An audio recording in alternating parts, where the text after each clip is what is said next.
परिवार। आज दिन भर दुकान पर राधिका का मन उचाट सा रहा। दिमाग में उथल पुथल मची रही। सुबह घर से निकलते समय ही माँ जी यानी राधिका की सास ने धीमे स्वर में कह दिया था कि बेटी, शाम को जल्दी घर आ जाना। और उनके जल्दी घर आ जाने का अर्थ वो अच्छे से समझती थी, इसलिए अनमनी सी रही वो दिन भर। बगल वाली नेहा ने भी उसे 2-3 बार टोका, क्या बात है राधिका, आज इतनी उदास क्यों लग रही हो। राधिका मुस्कुरा भरती।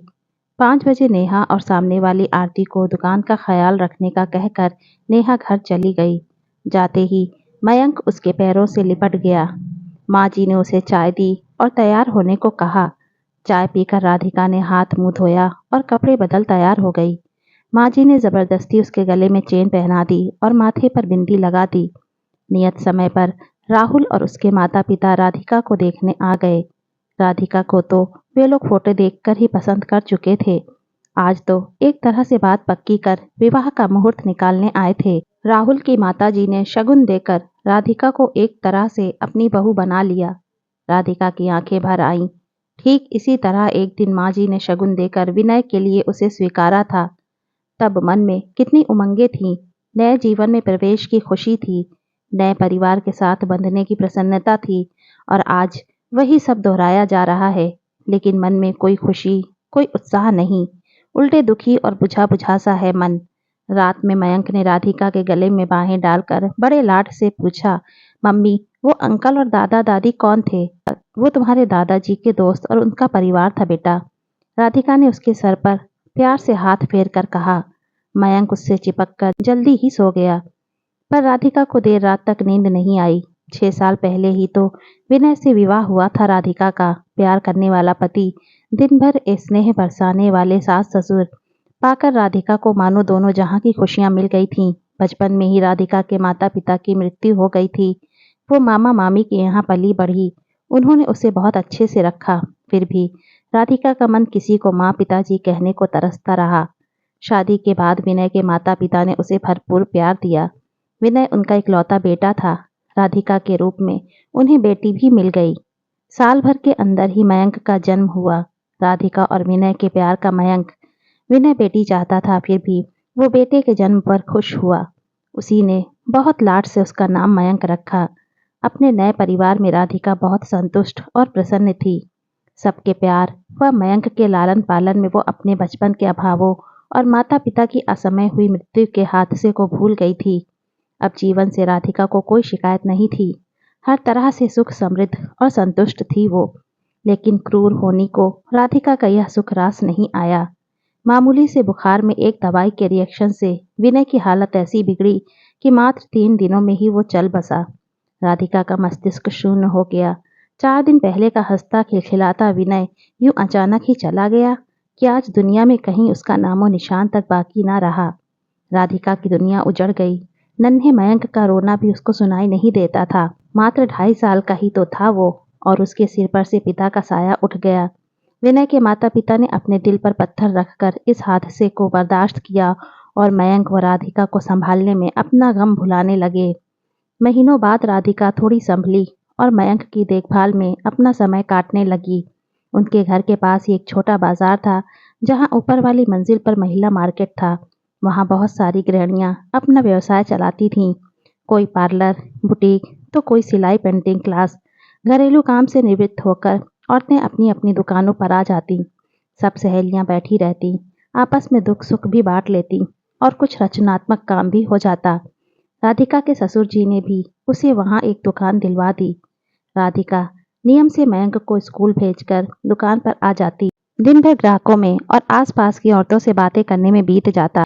नेहा और आरती से तो उसकी अच्छी घनिष्ठता हो गई थी। अब वो फिर से सामान्य होने लगी थी, लेकिन माँ और पिताजी को उसके भविष्य की चिंता सताने लगी थी।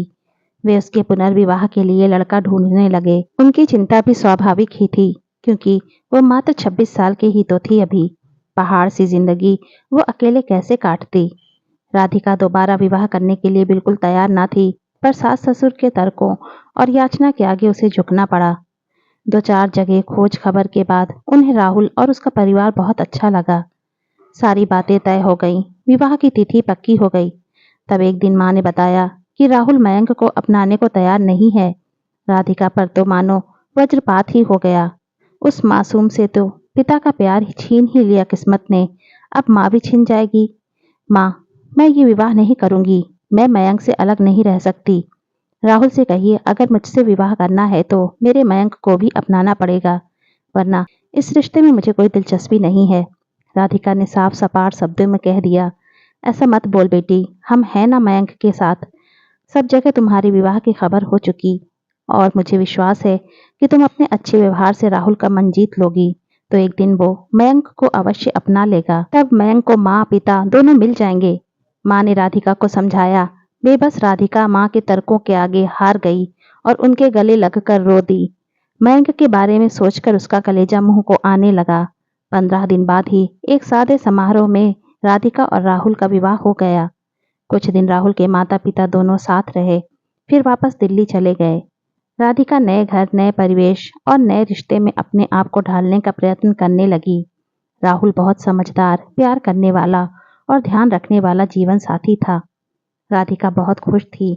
बस यही बात रह रहकर उसे कचोटती रहती थी कि काश राहुल उसकी ममता की तड़प को भी समझ पाता और मयंक को भी अपना लेता। वैसे राधिका को इस बात की तसल्ली थी कि राहुल उसी शहर में रहता था। उसके ऑफिस जाते ही घर के काम करके वो अपनी दुकान पर चली जाती। स्कूल से मयंक को भी पिताजी राधिका के पास छोड़ जाते। दोपहर भर राधिका मयंक के साथ समय बिता लेती, उसे लाड प्यार कर लेती, लेकिन शाम को जब वो वापस घर आने लगती तब मयंक रुआंसा होकर उसका पल्लू पकड़ लेता। तब राधिका का कलेजा तार तार हो जाता। बड़ी मुश्किल से वो भरी आंखों से फिर मिलने का वादा कर उससे विदा लेती। रात भर मयंक का रोता चेहरा उसके सामने घूमता रहता और वो सो नहीं पाती। कुछ महीने इसी तरह बीत गए। एक दिन राधिका को पता चला कि वो माँ बनने वाली है। राहुल की खुशी का ठिकाना न रहा। वो राधिका का हर तरह से ख्याल रखता। कुछ और महीने बीतने पर राधिका का दुकान पर जाना बंद हो गया और मयंक से मिलने का जरिया भी। कभी कभी माँ पिताजी मयंक को राधिका के घर ले आते, पर रोज रोज तो ये संभव ना था। उसका हृदय विकल रहता। नियत समय पर राधिका ने एक बेटे को जन्म दिया। इस समय राहुल के माता पिता उसके पास आ गए। जब छोटू 3 महीने का हो गया तो वे लोग वापस चले गए। अब राधिका दिन भर छोटू की देखभाल में लगी रहती। छोटू की देखभाल के दौरान उसे हर पल मयंक का लालन पालन याद आता और वो तड़प उठती। वो दोपहर में अक्सर छोटू को सीने से लगाकर मयंक की याद में रोती रहती। उसके मन में मयंक के बचपन की स्मृतियां सजीव हो जाती। वो उसकी मासूमियत भरी बातें सुनने को तरस जाती। जीवन साथी मिलने और दोबारा माँ बनने के बावजूद वो अधूरी थी। राहुल ऑफिस से आकर घंटों छोटू के साथ खेलता रहता। रात में भी उठकर उसे संभालता, उसे घुमाने ले जाता। छोटू अब 5 महीने का हो गया था। उसकी किलकारी से घर गूंजता रहता। छोटू को वैक्सीन लगवाने के बाद राधिका घर लाई तो उसे बुखार हो गया। वो सारा दिन रोता रहता और चिड़चिड़ करता रहता। राधिका उसे संभालते संभालते बहुत थक गई थी। राहुल, अगर आप इजाजत दे तो मैं कुछ दिनों के लिए माँ के यहाँ हो आऊं, वहाँ छोटू की देखभाल भी ठीक से हो जाएगी। उसने राहुल से पूछा। हाँ राधिका, हो आओ, तुम्हें भी थोड़ा आराम मिल जाएगा। बहुत थक गई हो तुम। मेरी चिंता मत करना, ऑफिस का कैंटीन बहुत अच्छा है, मैं वहीं खाना खा लिया करूंगा। राहुल ने सहर्ष अनुमति दे दी। राधिका खुशी खुशी छोटू को लेकर माँ के घर आ गई। छोटू को सारा दिन माँ पिताजी संभाल लेते। राधिका पूरा समय मयंक की देखभाल में बिताती। उसे नहलाना धुलाना खाना खिलाना सब वो करती। महीनों बाद मयंक रात भर उससे लिपट कर सोया।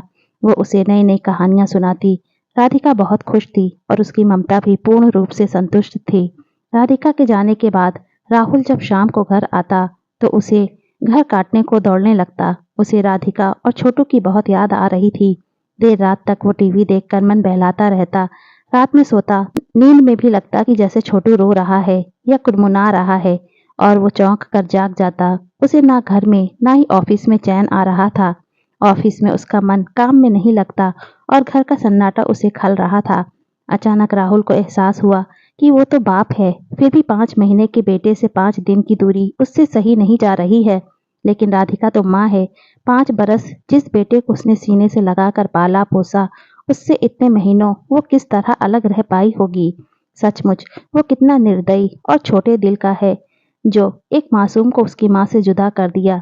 यदि राधिका छोटू को लेकर हमेशा के लिए चली गई तो कैसे जी पाएगा वो अपने जान से प्यारे बेटे के बिना। और फिर राधिका कैसे जी रही होगी अब तक मयंक के बिना। कितना दर्द सहा होगा उसने। राहुल की आंखें भर आई। वो राधिका को अपना मान सकता है तो उससे उत्पन्न अंश को अपना क्यों नहीं मान सकता? कैसे वो इतना छोटे मन का स्वार्थी हो गया? उसे पश्चाताप होने लगा। अगले ही दिन राहुल राधिका के घर जा पहुंचा। छोटू को गोद में लिए राधिका मयंक को मान मनुहार करके खाना खिला रही थी। उसके चेहरे पर ममत्व की एक अलग ही चमक झिलमिला रही थी। राहुल ने उसे इतना प्रसन्न कभी नहीं देखा था। वो मुग्ध होकर राधिका को देखता ही रह गया। आज तक उसने एक माँ से ये गौरवमयी आंतरिक प्रसन्नता छीन रखी थी। वो ग्लानि से भर उठा। राहुल पर नजर पड़ते ही राधिका का चेहरा बुझ सा गया और मयंक ने भी सहम कर उसका आंचल पकड़ लिया। राहुल ने मुस्कुराकर मयंक के सिर पर हाथ फेरा तो वो राधिका से सटकर खड़ा हो गया। तुम्हारे बिना घर बहुत सूना सूना लग रहा है। अब तो छोटू की तबीयत भी ठीक है, चलो घर चलें। राहुल ने राधिका से कहा। आप माँ को ले जा रहे हैं? मयंक की आंखों में आंसू भर आए।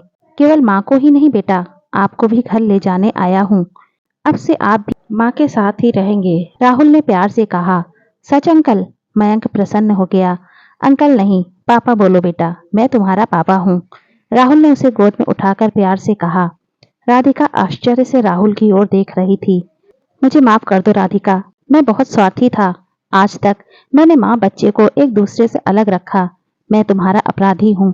छोटू से अलग होकर मुझे अपने बच्चे से दूर रहने के दर्द का एहसास हुआ। मैं अपने दोनों बेटों को घर ले जाना चाहता हूँ।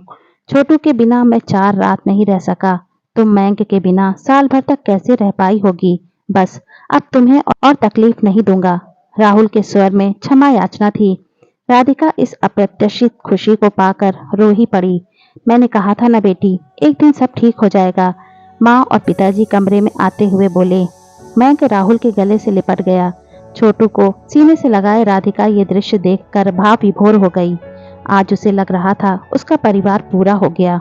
दोस्तों, वीडियो कैसी लगी अपनी राय हमें कमेंट बॉक्स में जरूर दीजिए और वीडियो अच्छी लगी हो तो प्लीज़ इसे लाइक कीजिए, शेयर कीजिए और चैनल को अभी तक सब्सक्राइब नहीं किया है तो प्लीज़ चैनल को सब्सक्राइब कीजिए। Thanks for watching.